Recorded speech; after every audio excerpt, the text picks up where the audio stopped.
Bonsoir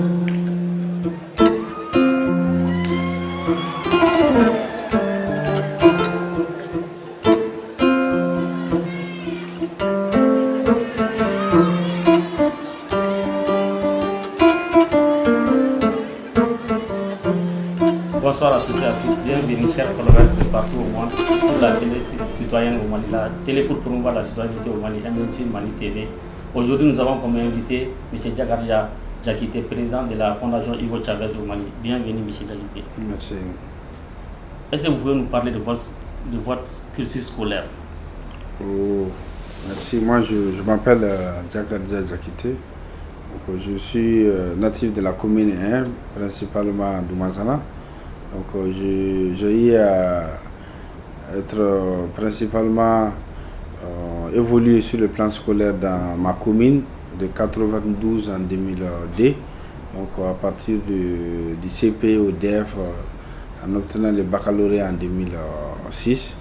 Donc après avoir eu le bac, j'étais en 2006 déclaré premier national en philosophie et j'ai eu l'immense honneur de recevoir une bourse d'études de la main de l'ancien ministre Fémor Lamine Traoré qui m'a octroyé une bourse d'études pour aller étudier en République de Cuba.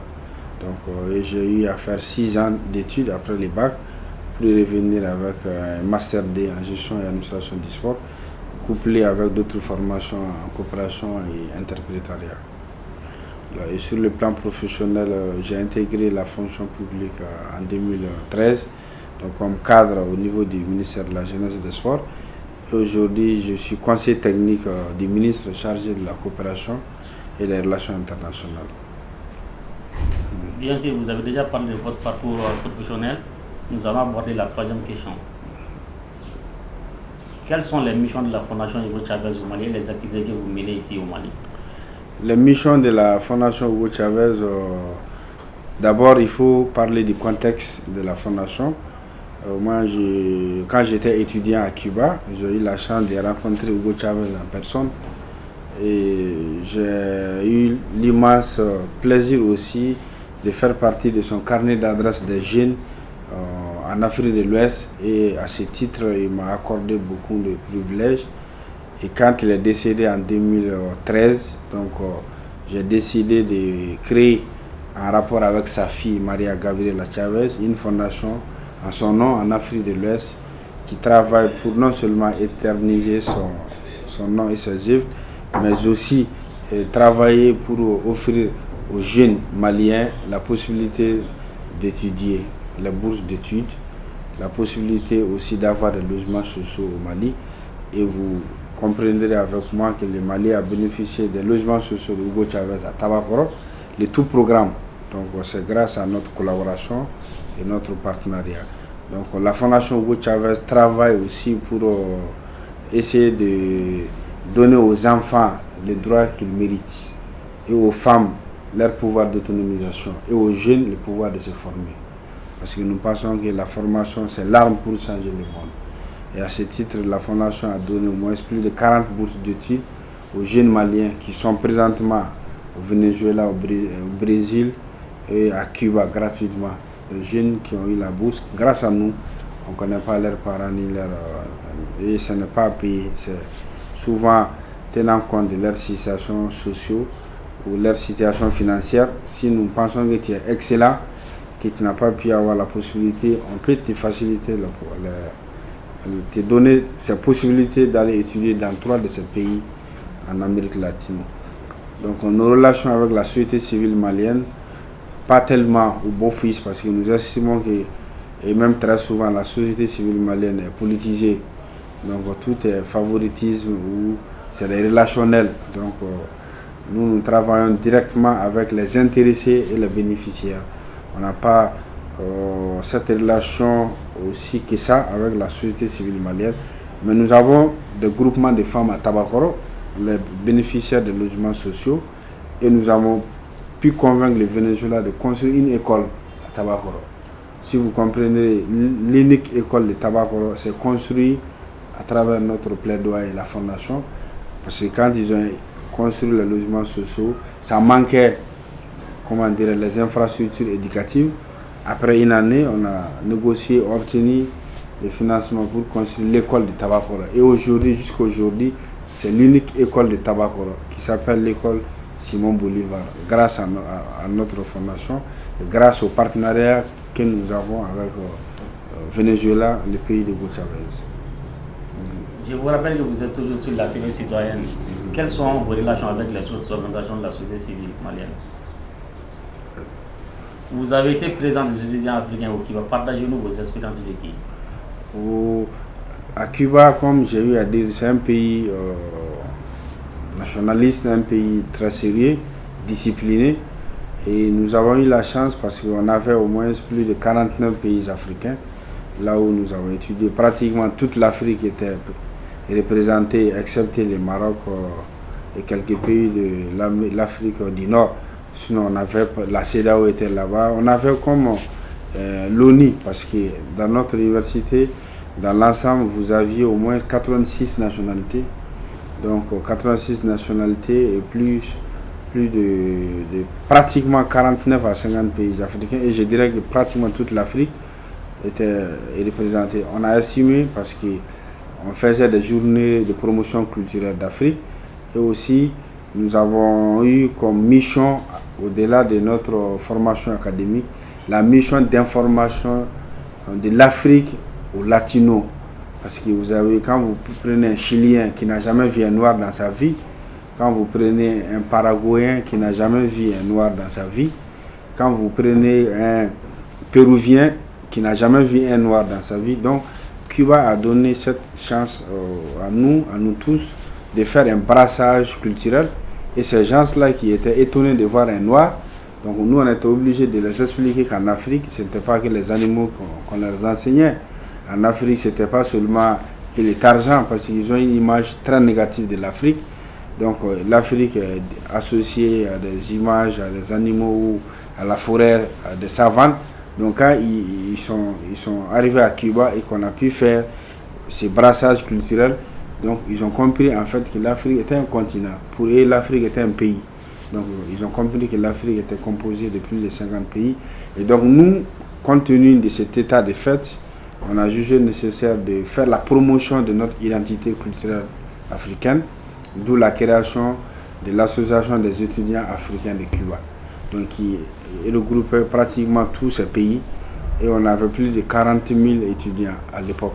Imagine, des pays comme Sud-Afrique, des pays comme Angola avaient 3 000 ou 5 000 étudiants et on envoyait des milliers. Donc ça nous a permis de connaître les frères des autres pays africains. Ça nous a permis de connaître comment est-ce que pense un Guinéen, comment est-ce que pense un Malawi, comment est-ce que pense un Somalien. On a une aperçu général de comment est-ce que les Africains imaginent ou réfléchissent ou ont la conception de notre cher continent. Donc ça nous a permis de créer ces liens entre les autres frères amis africains pendant la formation, pendant le séjour. Donc c'était une expérience très riche. Ça m'a permis de rencontrer au moins 5 présidents africains, notamment Kadhafi.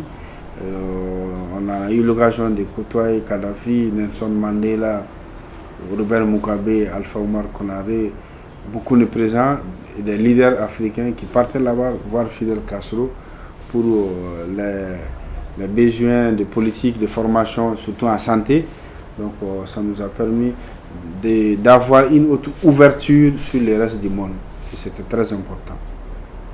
Maintenant, vous avez eu la chance d'étudier dans un autre pays. Quel conseil vous pouvez prodiguer aux étudiants africains, maliens, voire africains?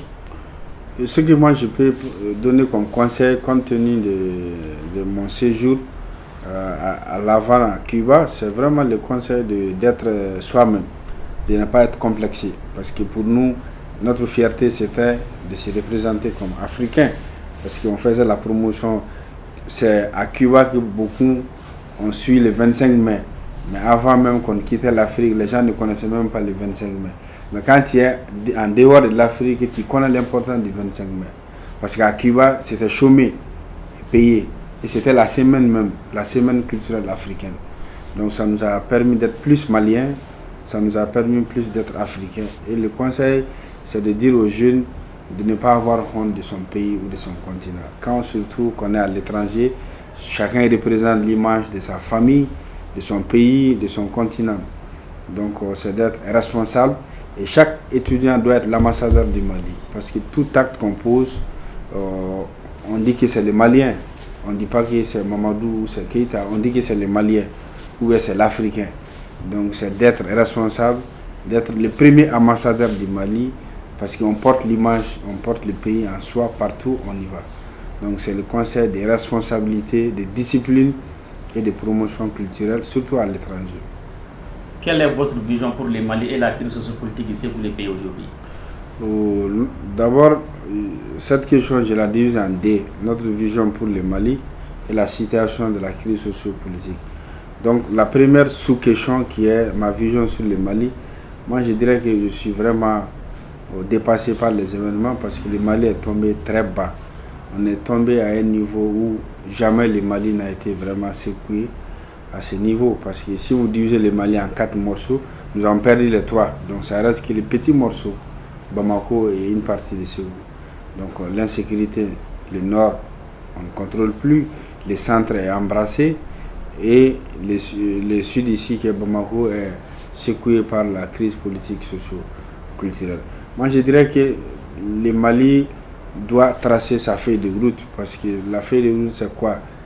Nous avons commencé une démocratie en 1991, nous sommes en 2020, qu'est-ce qui a marché, qu'est-ce qui n'a pas marché? Je dirais que la vision du Mali, ils nous ont menti, les acteurs du mouvement démocratique. Les moyens forts, mais je dirais ainsi, parce que les acteurs ont échoué. Parce que quand vous prenez le Mali, de 1991 à nos jours, ils ont fait tout, ils ont planifié, mais ils ont oublié les Maliens lui-même. Or, tout développement passe par l'homme. Mais si on fait tout autour de l'homme et on laisse l'homme ou oublier l'homme, on va revenir toujours à la case de départ.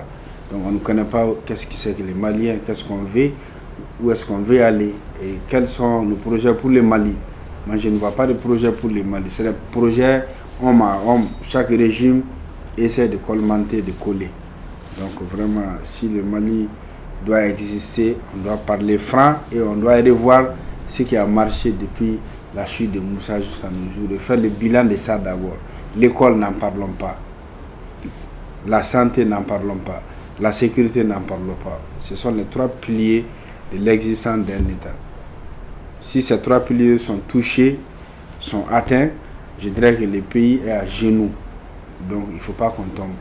Comme on a dit, le bateau à beau tanguer ne chavirera pas. Mais cette fois-ci, il est temps qu'on se donne vraiment le temps de réfléchir sur ce qu'on veut du Mali dans l'avenir. Parce que si on a résolu toutes les crises sans toucher du problème qui est l'éducation, après cette crise, on va revenir toujours à une autre crise. Donc pour sortir de cette crise, il faut former les Maliens au civisme, à la citoyenneté, l'esprit patriotique. Il n'y a rien qui est malien aujourd'hui. Tu ne vois aucun projet ou une action où tout le monde est unanime que ça c'est le Mali. Ça n'existe plus. C'est des fractions, des morceaux ou des guerres de personnes, mais rien n'est, comment dirais-je, appelé Mali. Moi je vois qu'il y a des clans qui se forment pour gérer le pays. Or le pays a besoin de s'auto-gérer à travers une bonne éducation. Donc ça c'est ma vision du Mali. Ma vision par rapport à la crise actuelle que nous vivons, et cette crise est multidimensionnelle. La crise n'est pas seulement que politique ou sociale, la crise est multidimensionnelle. Multidimensionnelle dans le sens où la crise est économique. D'abord, la crise est économique parce que depuis 2012, le Mali n'arrive plus à recouvrir même l'intégrité de son territoire. Donc ça fait que nous ayons des recettes en dessous de nos espèces, de ce que nous comptons recevoir comme recettes. S'il y a crise économique, forcément, la crise économique va aboutir à d'autres crises parce que l'argent étant le nerf de la guerre. Donc il faut résoudre cette crise parce que nous avons même un budget qui est déficitaire parce que le budget est fait sur la base des dons que nous allons recevoir. Donc ça veut dire qu'il y a problème. Après cette crise économique, vous avez la crise sociale. La crise sociale, ça c'est la perte des valeurs sociétales en République du Mali. Il n'y a plus d'éducation. Les jeunes sont vraiment dévoués à l'appât, l'argent facile. Vous comprenez? Il n'y a plus de mœurs et il n'y a plus de citoyens typiques qu'on avait dans le passé. Et tout ça là a été vraiment déclenché la suite du contentieux électoral. Parce que comme on a dit, au problème politique, il faut des vraies solutions politiques. Maintenant, toutes ces crises existaient, mais la fois de trop, c'était les dernières élections législatives où la Cour constitutionnelle a vraiment défait les résultats et c'est ce qui a amené qu'on puisse arriver aujourd'hui à déborder même les contestations, les vagues de mouvements par-ci par-là et la création d'un soulèvement populaire. Donc je dirais que c'est une crise qui a des causes lointaines, mais les causes immédiates, ça c'est vraiment l'élection législative de mars-avril dernière qui a occasionné vraiment ces rassemblements des Maliens qui sont frustrés ou qui sont mécontents du régime à se donner la main pour protester contre le régime et demander la bonne gouvernance et que nous pensons que c'est des revendications toutes légitimes. Et maintenant, cette crise, vraiment, il faut la gérer de façon politique et appeler tout le monde au dialogue pour sortir le pays de ce marasme que nous vivons. Votre dernier mot à l'endroit des jeunes Maliens, voire la jeunesse panafricaine?